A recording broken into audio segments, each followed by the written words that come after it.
If you're interested in hearing more of these debates, every once in a while we'll continue to post them, though I might make a separate channel for them eventually. But for now, I'll continue to post them alongside my longer form videos that we will slowly be pushing out. Yo, Yo, Free Palestine, how are you? from Hamas, thank you so much. Know what you think? Yep. Okay, what about the West Bank? Oh, he's gone. Yo, Nope, you like Israel? of course. That's fine. What do you think of just Palestinians in general?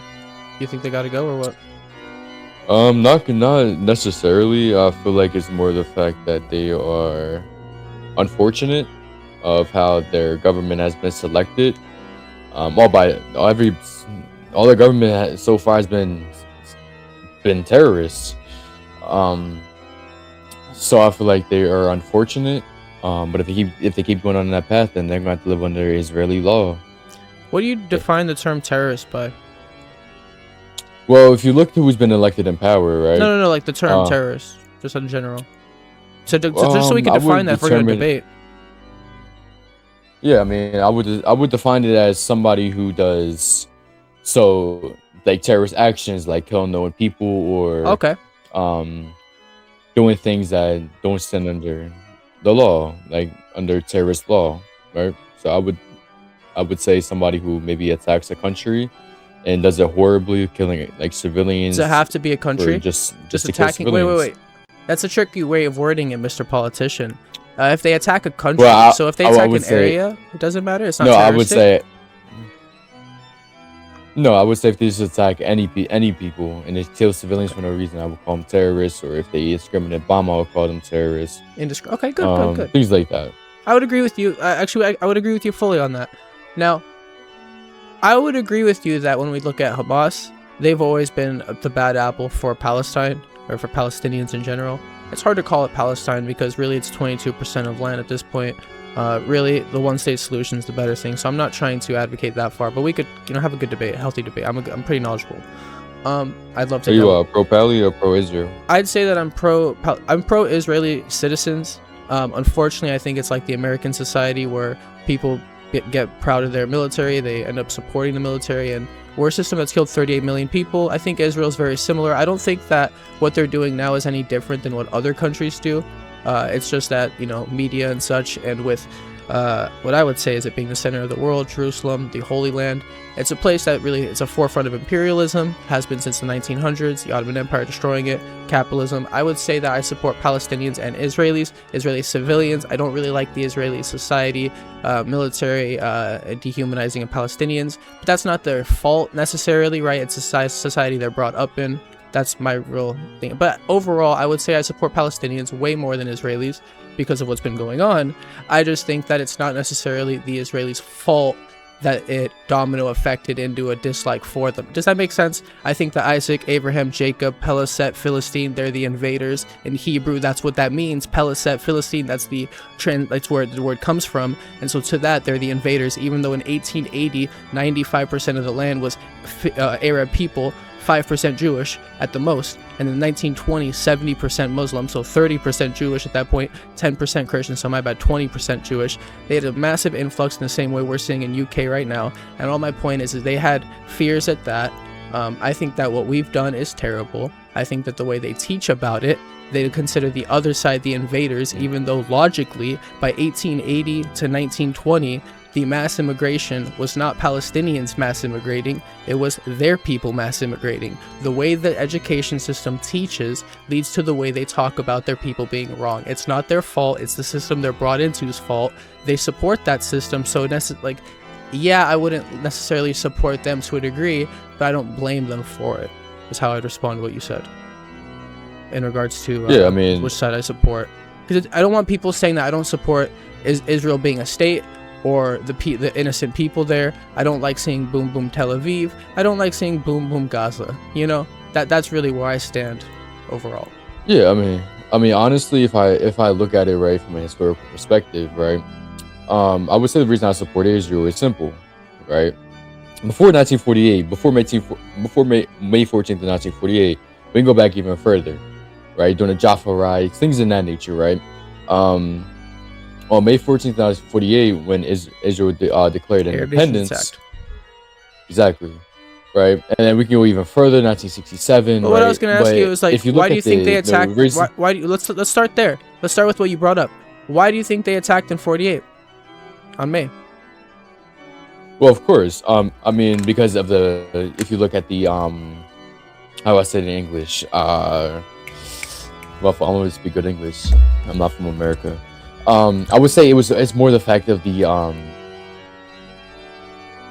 how do I say it? The two-state solution deals that were brought up in 37 and 47, right? When the Arabs were getting most of the land and the Jews were getting a little much of the land, right? And they declined the offer again because I think this is a religious war in my opinion, right? Because if it wasn't a religious war, they would have accepted the deal in 1937 when it was getting 80% of the land, and again in 47 when they were getting 87% of the land, right? But the reason why I think the war started is because of the independence that declared the state of Israel, you can say, right? And they didn't like that. They didn't like that the Jews were on that land. Even Egypt said that the Jews would never have a piece of land, right? So well, in the Middle East, sorry. So I think it's just a thing of the Jews having a piece of land on that piece of land because it's in the Middle East. I would beg to differ. I would say that I would point out a few things I would agree with you on. You know, whether it's the partition plan in 47. Date like a week before the May 14th, there was a UN partition plan that was like fully validated, but I think it was first seen or talked about earlier is what I'm referencing. I would agree with you on that to a degree. I would not really think that 37 has a play because that's a decade before in regards to why they would attack in that moment 40 and 47, right? What I would say is December, so just a few months before, and even during those months, there's 400 villages that were eradicated, not most, but many of them before the state of Israel was created. Many of them had Haganah, Palmach, Ergun, Sterngang, Lehi members, Nahal members, paramilitary group members sitting in those villages while there's nobody left in them, while they massacred the people in them, raped the women. And when you're saying that the Arabs attacked for no reason, just because the state was created, they don't like Jews being in the Middle East, let me ask you something. What created Jewish people mass immigrating to the Middle East? What allowed for it in the early 1890s to 1900s? And I'll answer that because I don't think you would know, but it was the Ottoman Empire's, not Djemal Pasha, but a guy named Abdul Hamid, who allowed Jewish people into Jerusalem, fleeing Romania, fleeing different places, fleeing pogroms, right? And what I would say is that when we look at the Arab riots, you mentioned the Jaffa riots, and if we're going to get into the deaths on that, you should also look at the Arab deaths. It's quite similar to the Jewish deaths on that specific one you mentioned. And you could go to the 1909 Watchmen. Watchmen was the group that came after the Hashomer from Bar Giora. But a guy who owned watches who died to two Arab people was really what culminated a lot of the tension in the region. Before that, there was no tension in the region between Arabs and Jews, beyond the Ottoman Empire having a few leaders that were against Jewish people at times in like 1860. My point being is there wasn't massive problems until Zionism had Europeans mass immigrating with the intention of stealing land from the Arabs. Do you know what people like David Ben-Gurion or Yosef Weitz or Menachem Begin were saying? Do you know people like Yitzhak Tabenkin, who was a rabbi, socialist, communist, who was wanting all of Israel? Do you know what the term Eretz Israel means? It's Greater Israel that we know of today, but that was a political party in the 70s and 60s to take all of that land. I know that's off topic because we're talking about the 30s and 40s, but that stems from the 30s and 40s and the 10s, because in David Ben-Gurion in 1910 was pushing for Jewish labor, and you had the British putting Fedayeen Arabs onto buses and having them go first to be human shields to check for mines and dying. You had Arab tension in that for a reason, and for you to just say they don't like Jewish people as the reason, it's because they are literally pushing onto the Holy Land in mass immigration,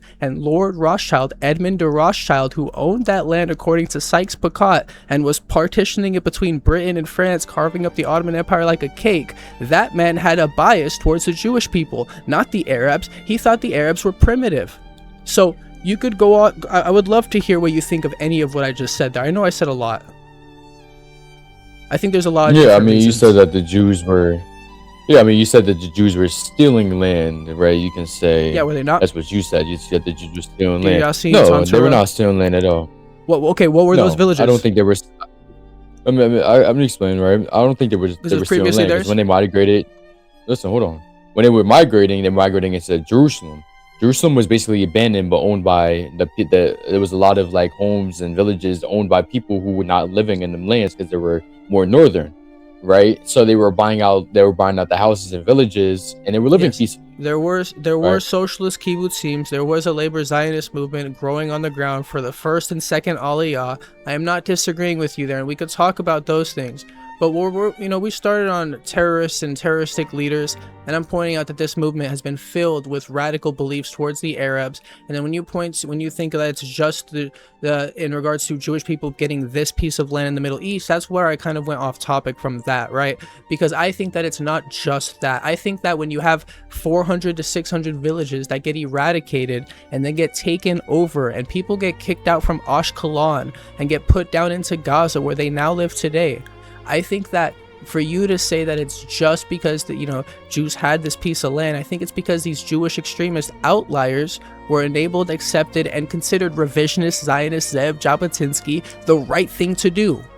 I don't think you know much about that, and if you do, I'm sorry for being an asshole. But because this portion of that movement for the first 100 years before mine and your time, we're both pretty young, but this thing was pretty dominant.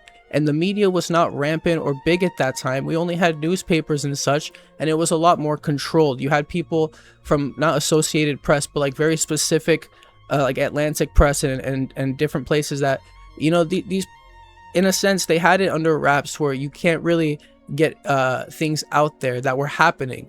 I would love for you to read books on these things, because truthfully, I don't support the Palestine movement online because a lot of it's not educating themselves on the things going on or the things of the past.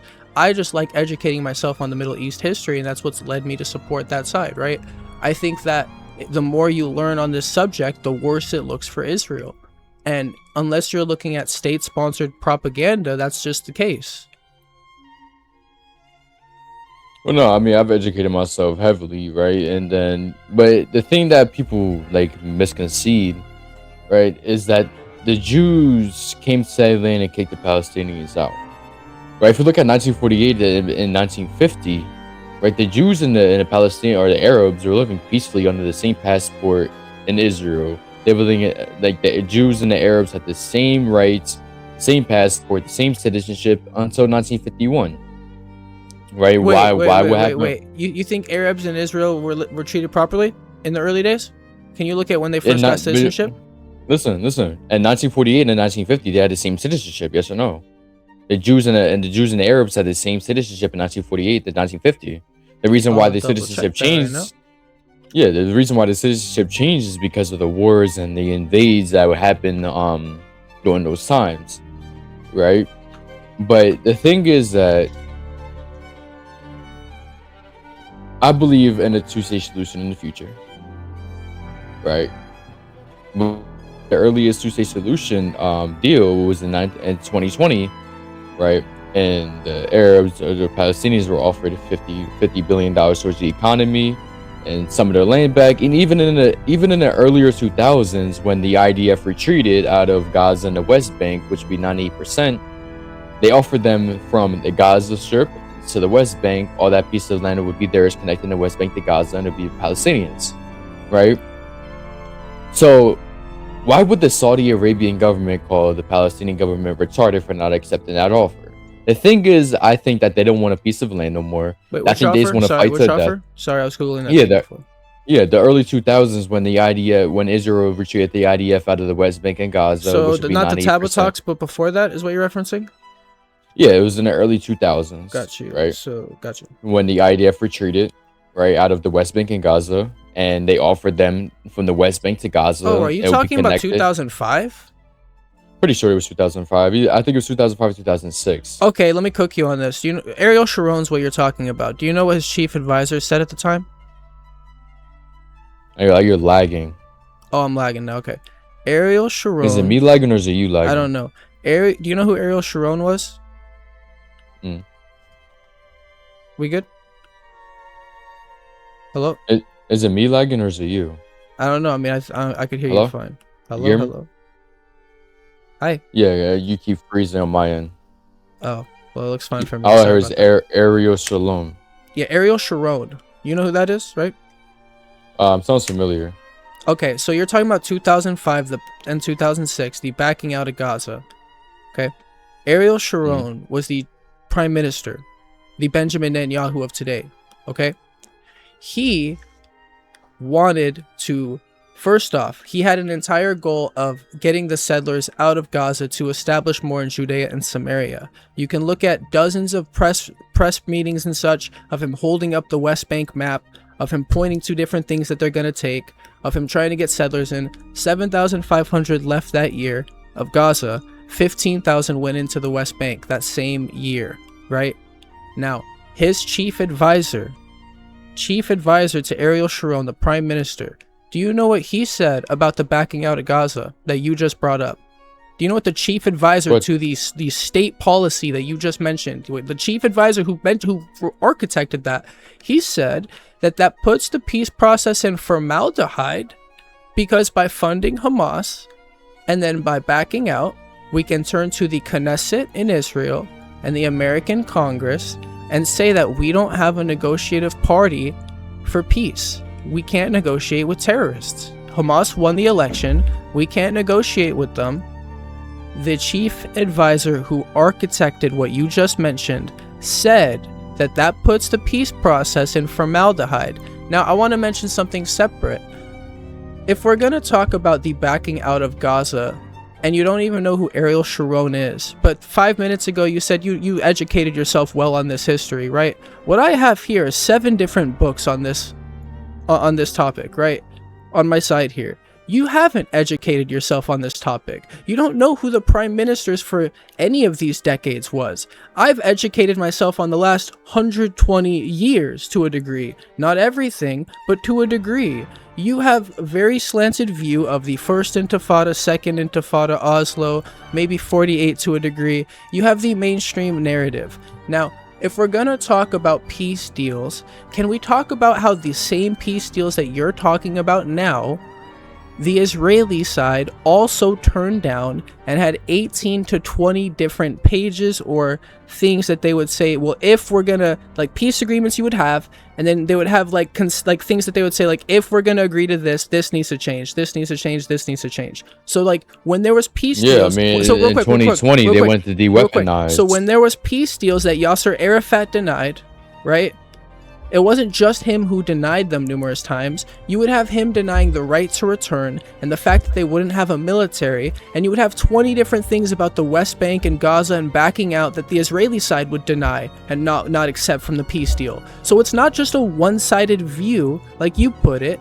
When we talk about 40s or so and why they didn't accept the 80% of land, they weren't offered 80% of land. Okay, and second off from that, the Zionist side wasn't wanting that either at the time, but then we're 80 years past that, and so people can be like you and say, well, they didn't accept this, and so now what's happening in Gaza is justified because they don't deserve a state, I guess.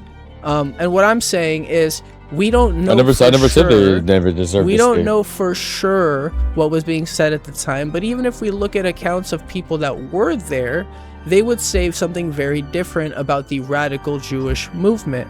And so to me, there's two views to this. There's two sides to the coin. I think that if we're going to say, why didn't they accept that? Saudi Arabians called them retarded for not accepting that. We're not even looking at the fact the Israeli side likely didn't accept that. Probably the same deal you're talking about, because I don't know what deal you're talking about. You just mentioned the backing out of Gaza, which wasn't a peace deal. That was just Ariel Sharon's policy, which his chief advisor said puts the peace process in formaldehyde. That wasn't a peace deal. That was just a holier than thou nice period. He's a nice guy for doing that, even though he's not. By the way, I want to say something on that. Ariel Sharon, the guy who we're talking about now, 20 years before that, he architected Sabra and Shatila. That is like if President Trump, 20 years ago, architected a massacre on Mexico. You know, we hate Mexicans, we want to build the wall, and then 20 years later, he's prime minister or president. That would show the Mexican side, or the people of Mexico, how much we have a disdain, that we elect somebody who 20 years ago killed and architected a massacre that killed 4,000 people. So, the guy you're bringing up that you know nothing about wasn't a good thing to bring up. It wasn't even a negotiated peace deal. Response?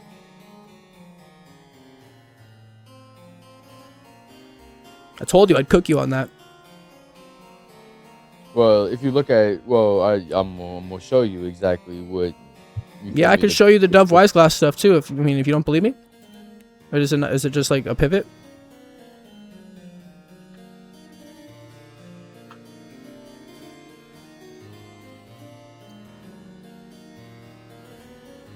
By the way, there's been no dropped frames on my stream, so if there's any lag, I think my thing's fine. Yeah, I don't got no jobs either. Okay. I mean, what do you have to say to what I've said to you, buddy? I said a lot there. Is there anything to respond to? Was I lagging during it?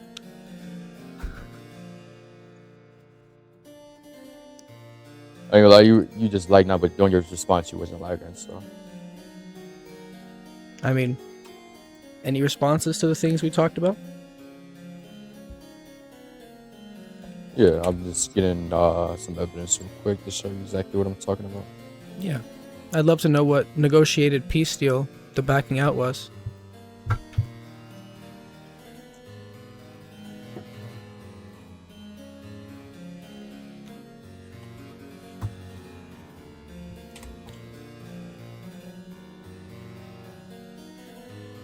By the way, I agree with the Jesus is God thing on your side.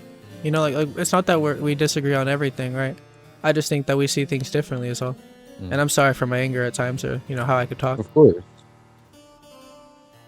No, I'm just here having a formal debate. Yeah, I get really. It's on our views. I'm like Squidward, like Krakatoa, bro. Like yeah, I blow up, I get emotional or passionate. Yeah, I mean if you look at that's the 2005 disengagement plan, right? Yeah. That we were just talking about, right? Was the Oslo Accords, right? When they withdrew out of the the Israelis out of the West Bank settlement. Also, when they were disengaging the Jews out of the West Bank, right, during the disengagement, right? They were going to have passages from the West Bank to the Gaza Strip for the Palestinians to go to. You can look this up. It's in the 2005. I agree. No, I'm reading Jimmy Carter's book on this time period. I know exactly what you're talking about. Yeah, so I mean, it's more the fact that Israel and America is trying for a two-state solution. Let me ask you this. I feel like they're not ready for the two-state solution. Could I, in a nice way, without being an asshole, because I am an asshole at times, can I recommend to you to read a book? One specific book that I'm reading now. There's many books that I've read on this topic that have changed my view, but Jimmy Carter, our previous president, who negotiated these peace deals to a degree, who was friends with Sadat from Egypt, and who negotiated with Menachem Begin, a terrorist by Britain standards. Would you be interested in reading his book? A man who literally went to the West Bank, was denied different protection from Israel because of the areas he would be going into, who would hear about things and then inform the White House of good deals, and the White House would make no moves. They would not greenlight things that he could be able to do. The thing to me is, like, reading that book right now is really showing me how little power a president has if America, White House, Washington, D.C., wants a different thing. So for you to say that America and Israel have wanted a two-state solution, I would say that America and Israel have wanted a two-state solution that is one that both sides can agree to, that basically lessens the responsibility for both things that have already happened, or puts the onus of responsibility on the Palestinians, like we have with Yasser Arafat with the negotiations, even though anyone who looks into the accounts in good faith would see that the Israelis have denied consent, like dozens of these deals, and Geneva initiatives, the roadmap for peace from the 4 different countries, the quartets. They've denied consistent attempts that both sides can at times agree to and get a two-state solution. And many of these deals, the Palestinians have agreed to things. and have agreed to things that the Israeli side then goes back on or pushes against, that causes tension. And so when you say that they've enabled a two-state solution, or like have been pushing for one, when freeways were being built in 87 before the first Intifada, freeways were being built from Jerusalem into these settlements outside of the Green Line, in Tekoa Sea and Kiryat Arba, and some of these places that are not in the Green Line. If you're going to build roads that make it freedom of movement for the Israeli side while settlements are continuously being expanded, right? And military checkpoints are being made, does that look like a peace deal to the Palestinians? It doesn't. It just looks like further encroaching onto what little they have left. And so yep, he's gone. He ran away. Yo, that guy got fucking cooked, bro. That guy got steamrolled for like 15 minutes. That's embarrassing for him.